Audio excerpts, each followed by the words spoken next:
Assalamualaikum warahmatullahi wabarakatuh. Perkenalkan, saya Ana Muqtadiatul Faiza dengan NIM belakang 194 dari Akuntansi B 2019 akan mempresentasikan materi pengantar Sistem Informasi Manajemen. Yang pertama, sejarah sistem informasi. Evolusi peranti keras komputer, di mana tahun 1946 ENIAC dikembangkan oleh John W. Mauchly dan J. Presper Eckert yang merupakan insinyur di University of Pennsylvania. ENIAC sendiri adalah pendahulu dari UNIVAC 1 Remington Rand. UNIVAC 1 pertama kali dipasang di organisasi perusahaan pemerintahan yang dinamakan US Census Bureau tahun 1951. Selanjutnya, komputer berukuran lebih kecil. Tahun awal komputasi Departemen Komputer memonopoli komputer, sehingga pengguna harus mengkomunikasikan kebutuhan informasi kepada spesialis informasi. Sistem skala kecil yang pertama disebut mini komputer, diikuti komputer yang lebih kecil lagi yang disebut komputer mikro atau mikrokomputer atau mikro.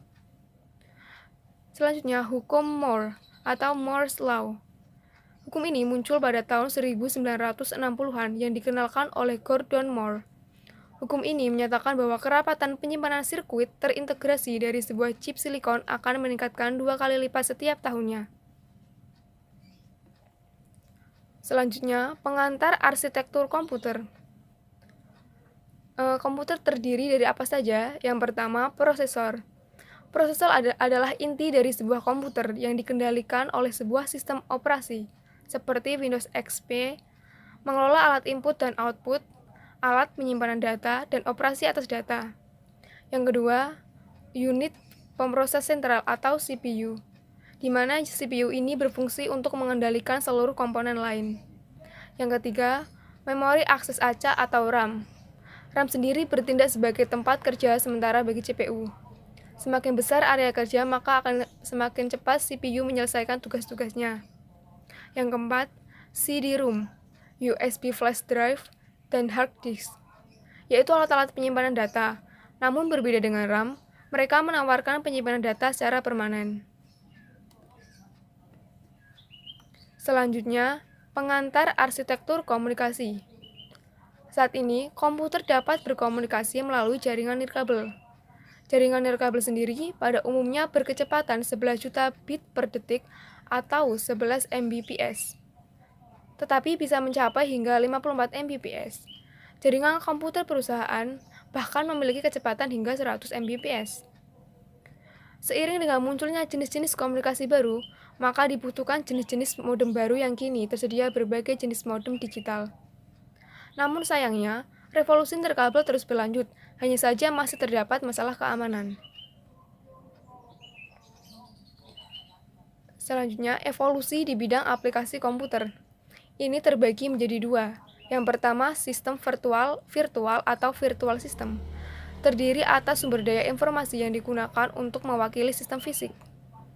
Yang kedua, sistem fisik atau physical system, di mana perusahaan terdiri dari atas sumber daya berwujud, bahan baku, karyawan, mesin, dan uang.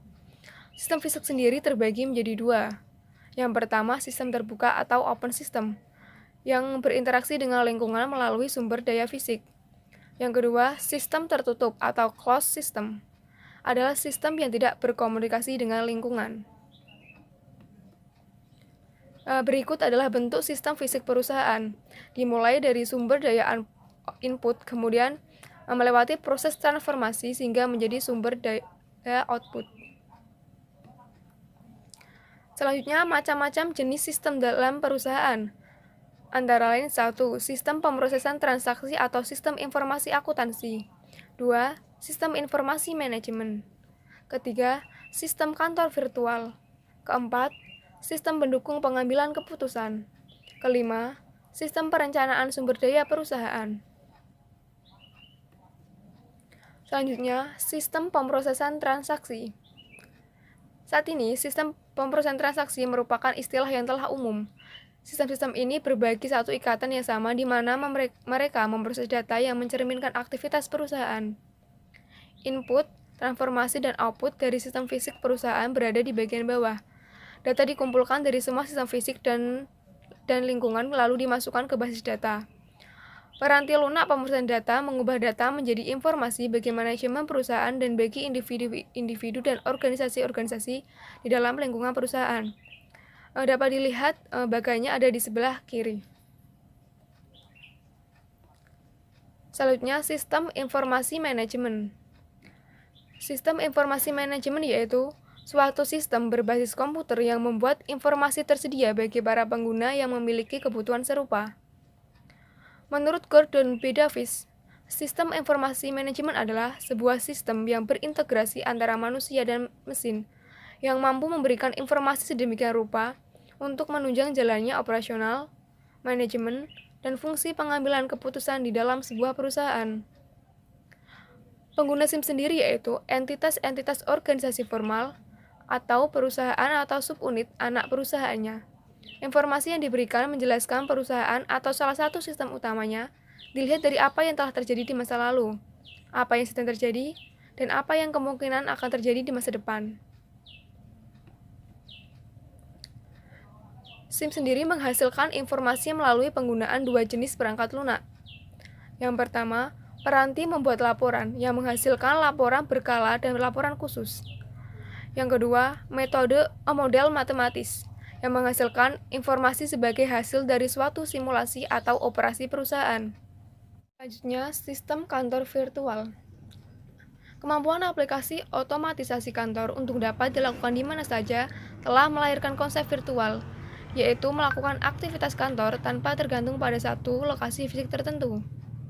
Misalnya saja, para manajer dapat melakukan konversi video tanpa semua pihak harus hadir pada lokasi fisik yang sama. Sistem kantor virtual telah membuat manajer lebih dapat diakses konsumen dan pihak-pihak lain dalam perusahaan.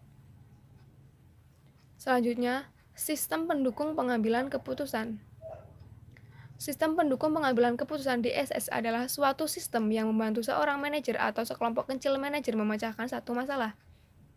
Pada bagian atas diagram adalah 3 sumber informasi yang diberikan kepada pengguna, yang terdiri dari basis data relasional, basis pengetahuan, dan basis data multidimensional.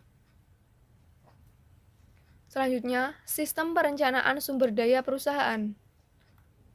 Sistem pemrosesan transaksi SIM dan DSS, ketiganya dikembangkan tanpa melalui suatu rencana utama. Pada dasarnya, masing-masing sistem muncul sebagai respon atas kebutuhan yang berbeda-beda. Sistem perencanaan sumber daya perusahaan atau Enterprise Resource Planning System adalah sistem berbasis komputer yang memungkinkan manajemen seluruh sumber daya perusahaan dalam basis keseluruhan organisasi. Selanjutnya, pengguna sistem informasi. Pengguna sistem informasi sendiri terdiri dari 4 pihak. Yang pertama adalah karyawan di bidang akuntansi. Dia adalah pengguna pertama output komputer. Yang kedua, para manajer, di mana beberapa informasi yang dihasilkan produk sampingan dari aplikasi akuntansi. Itu juga tersedia bagi para manajer. Yang ketiga, non-manajer. Dan yang keempat adalah staf profesional. Selanjutnya, manajer sebagai pengguna sistem informasi. Menurut Robert and Anthony, tingkat manajemen dibagi menjadi 3. Yang pertama, manajer tingkat puncak, seperti presiden dan wakil presiden. Seringkali disebut berada pada tingkat perencanaan strategis. Yang kedua, manajer tingkat menengah, meliputi manajer regional, direktur produk, dan kepala divisi. Yang ketiga, manajer tingkat rendah, meliputi kepala departemen, penyelia, dan pimpinan proyek. Selanjutnya, area bisnis. Manajer juga dapat ditemukan di berbagai area bisnis. 3 area bisnis tradisional adalah pemasaran, produksi, dan keuangan. Selanjutnya, fungsi manajemen. Fungsi-fungsi manajemen menurut Henry Fayol yaitu merencanakan apa yang akan dilakukan, berorganisasi untuk menjalankan rencana, mengisi organisasi mereka dengan sumber daya yang dibutuhkan, mengarahkan sumber daya tersebut untuk melaksanakan rencana, mengendalikan sumber daya, dan menjaganya tetap pada jalurnya. Selanjutnya, peranan informasi dalam pemecahan masalah. Tahapan pemecahan masalah menurut Herbert A. Simon Ada 4. Yang pertama, aktivitas intelijen. Yang kedua, aktivitas perancangan, menemukan, mengembangkan, dan menganalisis kemungkinan-kemungkinan tindakan. Yang ketiga, aktivitas pemilihan. Dan yang keempat, aktivitas peninjauan. Dan yang terakhir adalah masa depan teknologi informasi. Masa depan teknologi informasi didorong oleh biaya yang rendah dan meningkatnya kekuatan komputer maupun komunikasi. Kekuatan komputer diukur dalam kecepatan pemrosesan, kapasitas penyimpanan data, dan keberagaman alat-alat input dan output. Kemudian, kekuatan komunikasi ini diukur oleh biaya dan kecepatan transmisi, seperti jumlah data dapat dikomunikasikan dalam satu waktu tertentu. Sekian presentasi dari saya. Wassalamualaikum warahmatullahi wabarakatuh.